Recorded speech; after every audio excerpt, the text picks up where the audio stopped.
இப்போ அதிக இடத்துலேருந்து கம்யூனிகேட் பண்ண போகிறான்.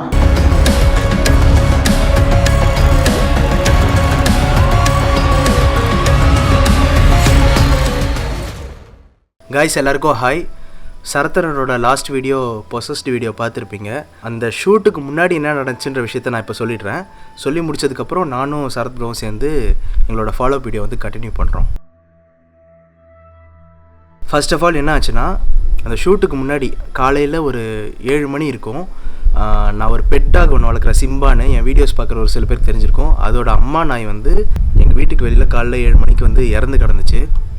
அதை பார்த்த உடனே என்னடா இப்படி திடீர்னு எப்படி செத்து கிடந்துச்சுன்னு ரொம்ப கன்ஃபியூஷனாகவே இருந்துச்சு. சின்ன வயசுலேருந்து நான் தான் சாப்பாடு போட்டு குட்டிலேருந்து வளர்த்துட்டு இருந்தேன்.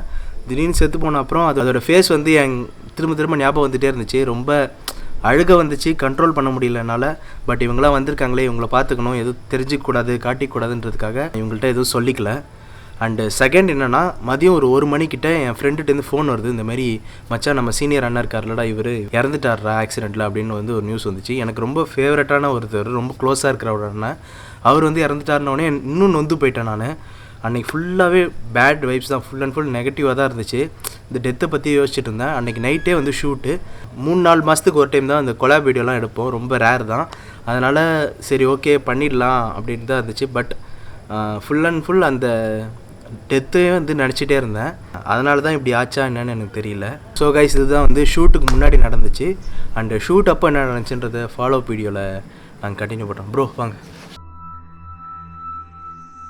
நடந்த விஷயத்தை பற்றி பேச ஆரம்பிக்கலாமா? ஸோ ஹலோ கைஸ், எல்லோரும் எப்படி இருக்கீங்க? நல்லா இருப்பீங்கன்னு நினைக்கிறேன். ரொம்ப நாளைக்கு அப்புறம் ஹரி சேனலில் வந்து உங்களை மீட் பண்ணுறதுல சந்தோஷமாக இருக்குது. ஆக்சுவலாக அந்த வீடியோ வந்து எனக்கு பர்சனலாக ரொம்ப பயமாக இருந்துச்சு. ஏன்னா ஹரி வந்து கிளைமேக்ஸ் பார்த்துருப்பீங்க. அந்த இடத்துல ரொம்ப ஹார்ட் பீட்லாம் எனக்கு ஃபாஸ்ட் ஆயிருச்சு. ஏன்னா அவன் எப்படி ரியாக்ட் பண்ணுவான்றது எனக்கு ஐடியாவே இல்லை. ஃபஸ்ட்டு அந்த மாதிரி ஆவான்னு நினைக்கவே இல்லை. ஆனால் வீடியோ ஃபுல்லாக எனக்கு கொஞ்சம் நார்மலாக இருந்த மாதிரி தான் இருந்துச்சு. ஆங்காங்கே சில அறிகுறிகளை காமிச்சாலும் பட் நார்மலாக இருந்த மாதிரி தான் இருந்துச்சு. பட் கிளைமேக்ஸில் அப்படி ஆகும்னு நான் எதிர்பார்க்கவே இல்லை.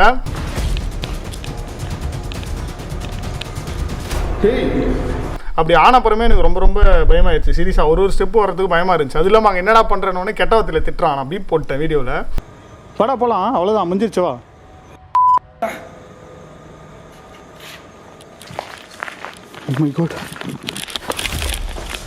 அப்போ தான் எனக்கு வந்து கொஞ்சம் பயம் வந்துச்சு.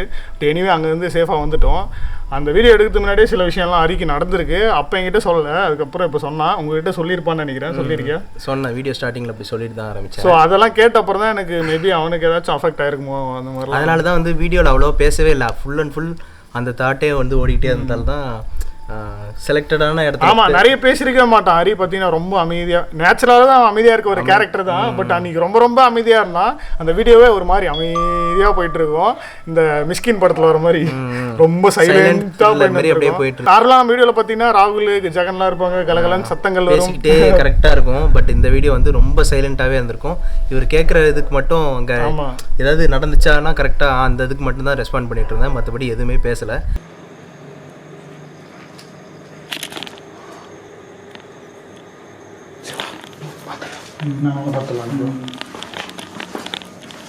இந்த விஷயத்துக்காக தான், இது நடந்ததால் தான் என்னால் வந்து கரெக்டாக அந்த வீடியோவில் இன்வால்வ்மெண்ட்டாக இருக்க முடியல.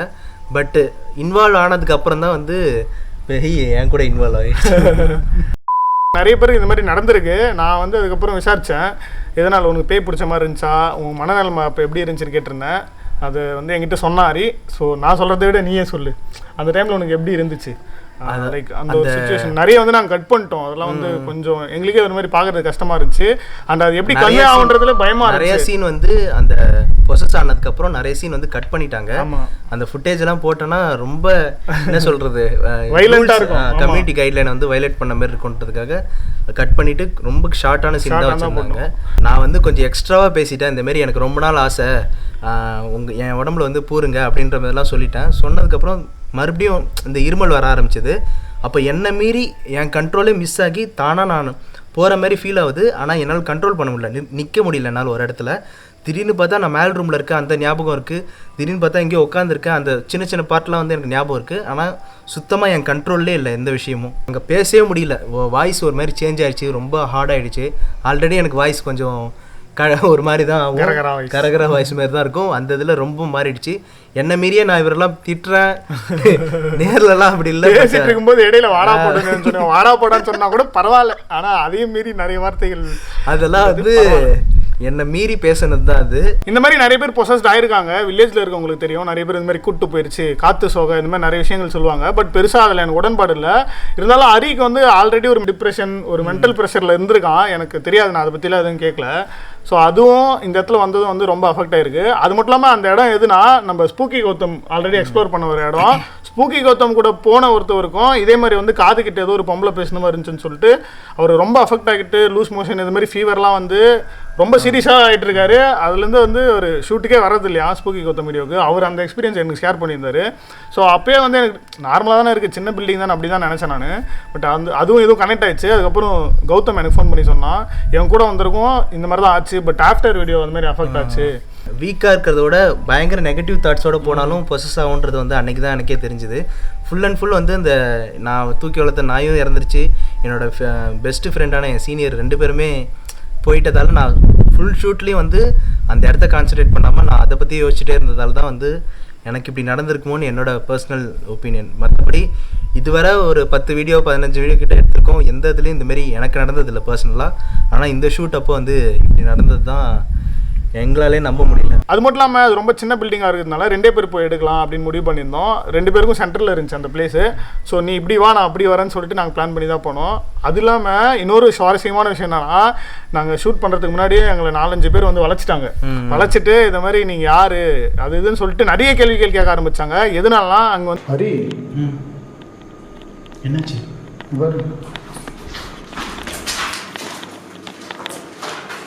லுங்கிலாம் இருக்குது, லுங்கி வந்து ஜாதி பிரச்சனை போயின்னு இருக்கான் அந்த இடத்துக்கு.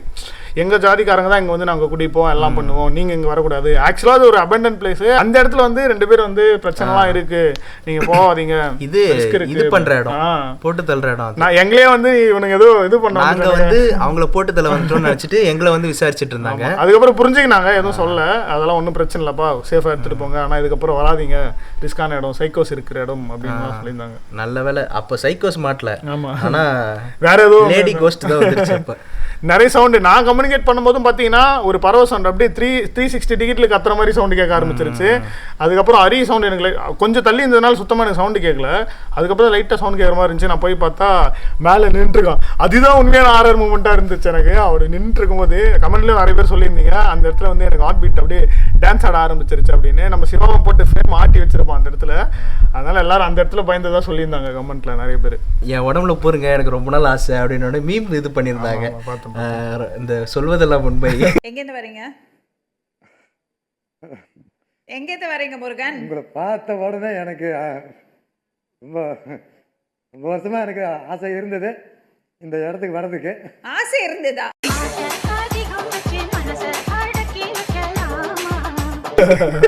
எனக்கு அதை வந்து பார்த்துட்டு செம சிரிப்பு உண்மையாலுமே. அந்த மீம் கீழே வரும் பாருங்க நீங்க. அந்த மீம் வந்து நான் ரொம்ப என்ஜாய் பண்ணேன். ரொம்ப நாள் ஆசை மேடம் இந்த இடத்துக்கு வர்றதுக்கு. கிளைமேக்ஸ்ல நீங்க எதுவுமே பேசாம சைலண்டா போயிட்டீங்களே. இல்லடா ஜனடா அந்த வீட்டுக்கு போலாம், வீட்டுக்கு. கிளைமேக்ஸ் நீங்கள் பேசவே இல்லை, மொட்டையாக முடிச்சிட்டிங்களேன்ட்டு நிறைய பேர் கேட்டிருந்தீங்க ஹரி ஓகேவானு. அதுக்கப்புறம் நிறைய விஷயங்கள் நடந்துச்சு. ஹரி பர்சனலாக வந்து சில விஷயங்கள்லாம் பண்ணார். அதை வந்து அவனே சொல்லுவான், இப்போ ஹரியே சொல்லுவான் அவங்ககிட்ட. ஃபஸ்ட்டு வந்து கோயிலெலாம் போனோம், கோயில் போனோம், சர்ச்சு போனோம், மாஸ்க்கும் போனோம். கோயிலுக்கெலாம் போனால் ரொம்ப பாசிட்டிவாக இருக்கும்னு சொல்லுவாங்களே, எந்த நெகட்டிவ் தாட்டும் இருக்காதுன்னு சொல்லி அங்கெல்லாம் போய் ட்ரை பண்ணோம், உட்காந்துருந்தோம். அதுக்கப்புறம் வந்து எனக்கு தெரிஞ்ச ஒருத்தவங்க, வேண்டப்பட்ட ஒருத்தவங்க வந்து இந்த மாதிரி ஹீல் பண்ணுறதுலாம் சொல்லுவாங்க. நமக்குள்ளே இருக்க நெகட்டிவ் எனர்ஜிலாம் இது பண்ணிவிட்டு பாசிட்டிவ் எனர்ஜி மாதிரி அது ரிச்சுவல்லாம் பண்ணுவாங்க. அந்த மாதிரிலாம் பண்ணி கிட்டத்தட்ட ஒரு 2 வாரம் ப்ராசஸ், 3 நாளைக்கு ஒரு டைம் வந்து அந்த ஹீல் பண்ணுறேன்னு சொல்லுவாங்க. அதுமாரி ஒரு 5 சிட்டிங் உட்காந்து அதுக்கப்புறம் தான் பழையபடி க்யூரே ஆனேன். அந்த 2 வார கேப்பில் வந்து நைட்டில் பயங்கரமான கெட்ட கனவுலாம் வர ஆரம்பிச்சிது. எப்படின்னா, நான் பைக்கில் போயிட்டு இருக்கும்போது ஒருத்தன் இடிச்சு 2ஆக கிழிச்சிட்டு போகிறான். நிஜத்தில் அது நடக்குமா? கனவுல அவ்வளோ கொடூரமாக வருது, கிழிச்சிட்டு போகிறான். ஆமாம் ஆமாம். எப்படியோ அந்த ரிச்சுவல்லாம் பண்ணி கோயிலாக போய் ஃபுல் அண்ட் ஃபுல் எந்த தாட்டும் எந்த டெத்தை பற்றியும் யோசிக்காமல் நிறையா மூவிஸே பார்க்கல. நான் ஹாண்டடு ஹாரர் மூவிஸ் பார்ப்பேன், பட் எல்லாத்தையுமே தவிர்த்துட்டு கொஞ்ச நாள் அந்த 2 வாரம் வந்து இதுக்காகவே டெடிக்கேட்டடாக இது பண்ணி ஓரளவுக்கு கரெக்ட் ஆயிடுச்சு. அதனால தான் ஹரி சேனல்ல வீடியோ கூட வராமல் வந்திருக்கோம். ஏன்னா கொஞ்சம் ரெஸ்ட் எடுக்க சொல்லிட்டேன் நானும் பர்சனலாக. கொஞ்சம் எல்லாம் நார்மலான அப்புறம் ஷூட்லாம் போ அப்படின்னு சொல்லி முடிக்கிறதுக்குள்ள போட்டுட்டாங்க லாக்டவுனு. இப்போ ரொம்ப கஷ்டமா இருக்கு கைஸ். வீடியோ நாங்களே வந்து வீடியோ எடுக்க முடியல. நாங்கள் மீன் பண்ணிக்கிட்டாலும் கோஸ்ட் எடுக்க முடியல. ஏன்னா அவ்வளோ ஸ்ட்ரிக்டாக இருக்காங்க. ஸோ அது இல்லாமல் நம்மளும் கொஞ்சம் ரெஸ்பான்சிபிளாக இருக்கணுன்ற ரீசன்னால நாங்கள் போக முடியாது. ட்ரை பண்ணுறோம் எனிவே. ஏன்னா அந்த இடத்துல க்ரௌடடான இடத்துல இருக்க போகிறதில்ல, பேய்ங்க தான் இருக்க போகுது. பேய்ங்களுக்கு தான் கொரோனா வந்து வரணும் நாங்கள் போகிற இடத்துல. ஏன்னா மக்களுக்கு எந்த விதமான டிஸ்டர்பன்ஸும் எங்களால் இருக்க போகிறதில்ல.